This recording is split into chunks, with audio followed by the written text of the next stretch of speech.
Assalamualaikum warahmatullahi wabarakatuh. Kembali lagi di Z2H Insight Channel. Sebagai makhluk yang berperadaban, manusia pasti mempunyai bahasa.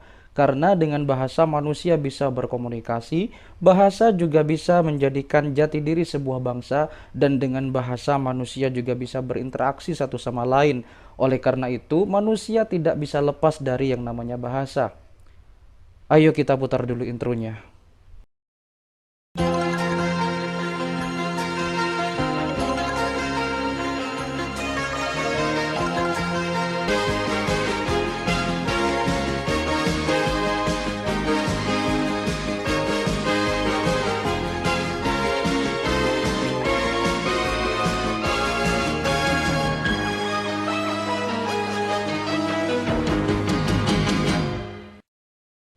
Negara Papua Nugini adalah negara dengan penutur bahasa daerah terbanyak di dunia.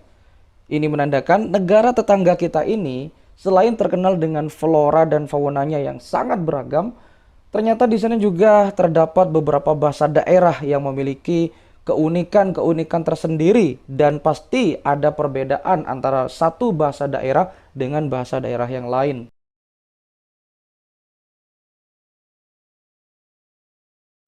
Bisa dibayangkan jika Anda pergi ke sana dan tidak belajar terlebih dahulu tentang bahasa daerah yang ada di negara tersebut.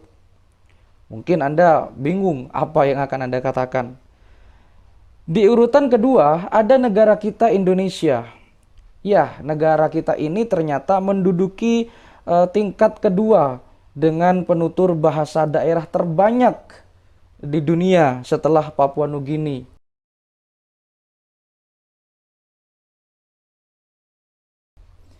Kita tahu bahwasanya negara kita ini adalah negara kepulauan terbesar di dunia. Dari ujung timur sampai ujung barat.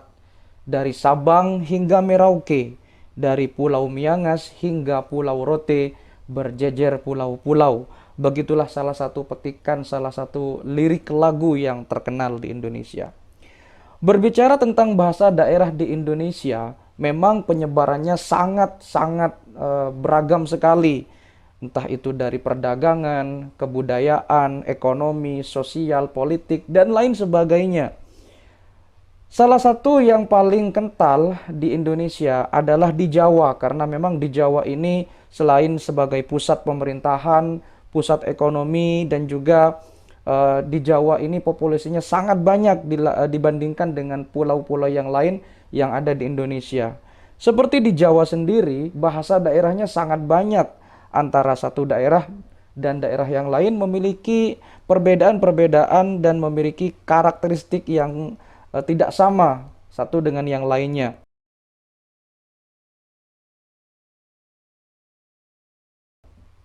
Permisalan, ada bahasa Jawa halus, ada bahasa Jawa dengan tingkatan sederajat, ada bahasa Jawa dengan yang lebih tinggi, dan seterusnya.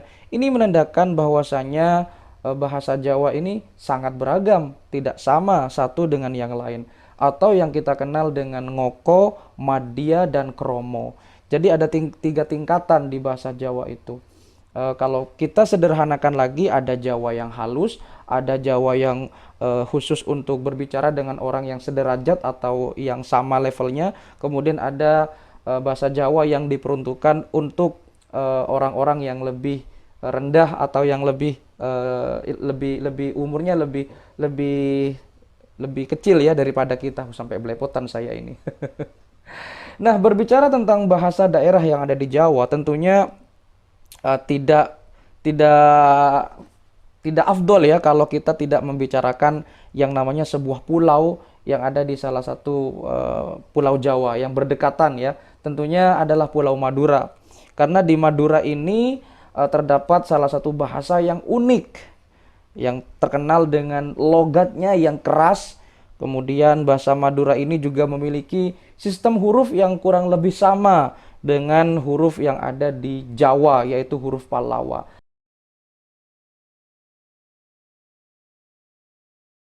Hana Caraka, Data Sawala, pada Jayanga, Mada Batanga. Ini juga dipakai di dalam sistem bahasa Madura.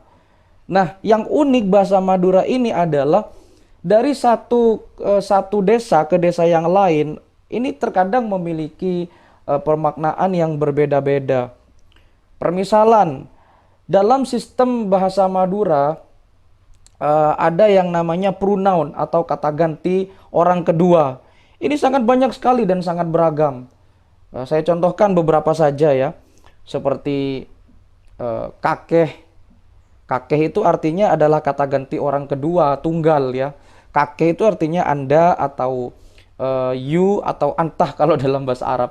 Ada kakeh, ada panjenengan, ada hede, ada sede, kemudian ada ajunan, ada tika, ada bekna, ada been, dan lain-lainnya yang tidak bisa saya sebutkan. Karena memang sangat banyak sekali. Nah, ini menandakan bahwasanya bahasa daerah dalam hal ini adalah bahasa Madura.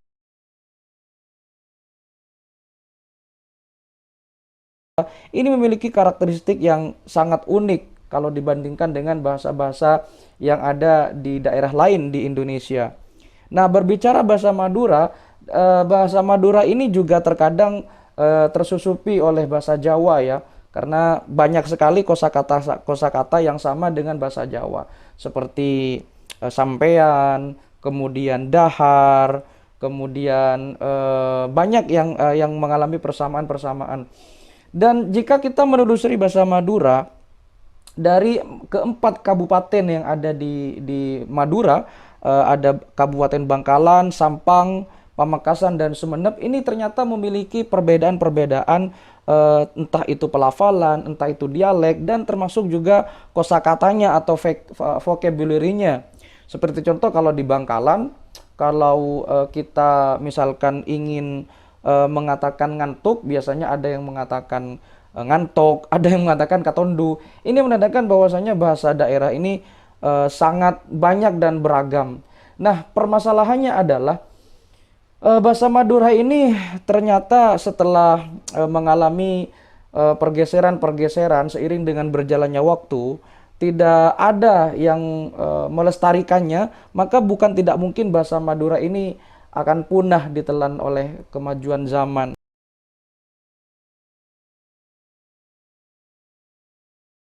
Memang sekarang banyak bahasa-bahasa Madura yang diangkat menjadi yang ditulis dalam sebuah kamus besar, kemudian ada yang difilmkan, kemudian ada lagu-lagu. Tetapi kalau dibiarkan bahasa daerah yang ada di Indonesia ini, tidak hanya bahasa Madura, tentunya akan bisa punah.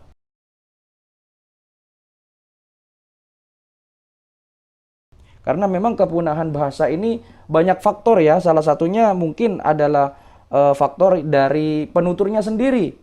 Karena memang sekarang muda-mudi di Indonesia jarang sekali menggunakan bahasa ibunya. Mereka biasanya lebih cenderung memakai bahasa-bahasa gaul seperti bahasa-bahasa Inggris, bahasa-bahasa Indonesia yang rada gaul atau bahasa slang istilahnya. Nah, ini kalau dibiarkan akan tergusur oleh kemajuan zaman. Memang banyak faktor mengapa bahasa daerah itu bisa punah. Permisalan, faktor politik, kemudian faktor sosial, budaya, militer, dan lain sebagainya yang berhubungan dengan kestabilan bahasa itu sendiri. Nah, jika kita berbicara tentang bahasa daerah di Indonesia, sebetulnya banyak sekali dan beragam yang kalau kita bahas tidak akan selesai ya, sampai 1 jam. Bahasa yang ada di Indonesia itu memang sangat banyak sekali dan sangat beragam sekali. Salah satunya adalah bahasa yang sudah saya sebutkan tadi, dalam hal ini adalah bahasa Madura. Banyak penutur-penutur bahasa Madura yang asli itu ternyata seiring dengan berjalannya waktu tidak ditemukan lagi penutur aslinya. Berbeda dengan bahasa Jawa.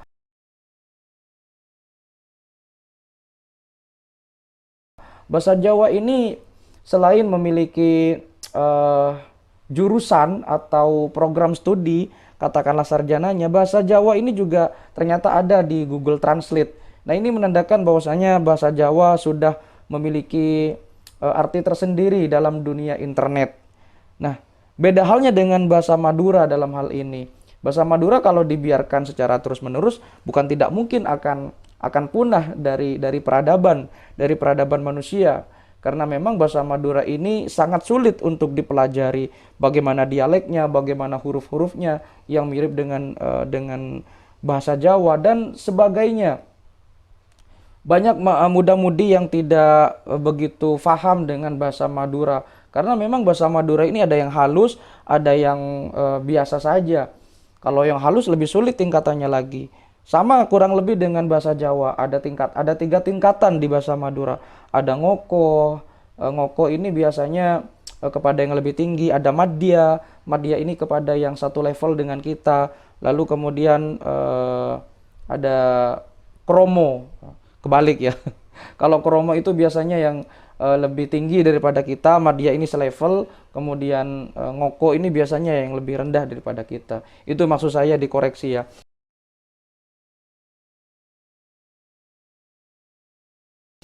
Nah, kemudian kalau kita berbicara tentang perkembangan bahasa di dunia, bahasa itu sebenarnya mengalami pergeseran-pergeseran seiring dengan berjalannya waktu. Bahasa itu berkembang dinamis, tidak statis bahasa itu. Ada contoh seperti googling. Googling ini diambil dari Google.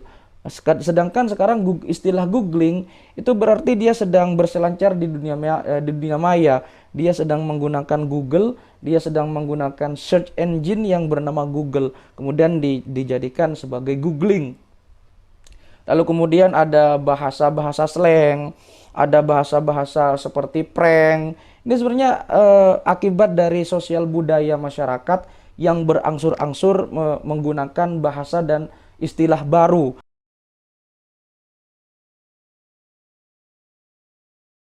dalam sebuah pemaknaan, dalam sebuah pengistilahan dan lain sebagainya. Kemudian ada bahasa-bahasa yang berkembang di masyarakat ya. Ada bahasa daerah yang juga terkadang tersusupi oleh bahasa lain.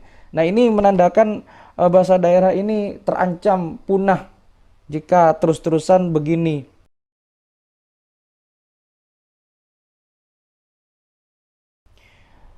Pada dasarnya, bahasa ini memang digunakan untuk berkomunikasi.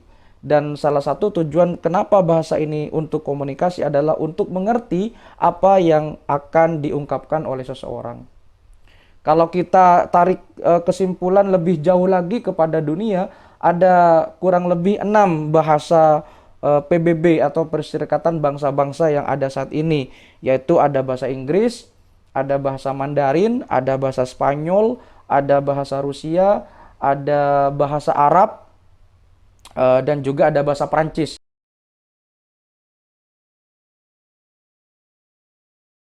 Nah, keenam bahasa ini adalah bahasa resmi yang diperbicarakan atau yang dijadikan bahasa resmi di PBB. Tentunya dengan penutur yang sangat banyak di dunia. Namun jika kita kembali ke bahasa daerah, jika bahasa daerah ini tidak dilestarikan, kemudian masyarakatnya enggan untuk berbahasa daerah, bukan tidak mungkin bahasa daerah ini akan punah lama-kelamaan.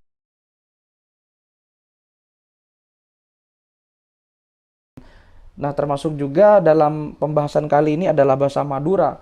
Dan tentunya banyak bahasa-bahasa daerah yang akan terancam punah selain bahasa Madura jika masyarakat kita enggan untuk melestarikan bahasanya. Kita tahu sendiri bagaimana perkembangan teknologi sekarang di media sosial. Kemudian mereka kalau chatting menggunakan bahasa-bahasa slang, bahasa-bahasa yang sulit dimengerti. Kadang kalau kita ingat dulu waktu zaman SMS-an, kadang angka dijadikan sebuah huruf. Kalau 4 itu adalah huruf A, kalau X itu adalah nya, kalau aku itu menjadi ki, dan seterusnya. Entah ini siapa yang memulai, tetapi ini adalah salah satu penyebab kepunahan atau lengsernya bahasa daerah dalam hal ini. Nah, tentunya jika ini tidak ditanggulangi oleh kita sendiri selaku penutur asli bahasa ibu kita, ya bukan tidak mungkin bahasa itu akan punah lama-kelamaan. Karena memang penuturnya sendiri sudah tidak ada penutur aslinya.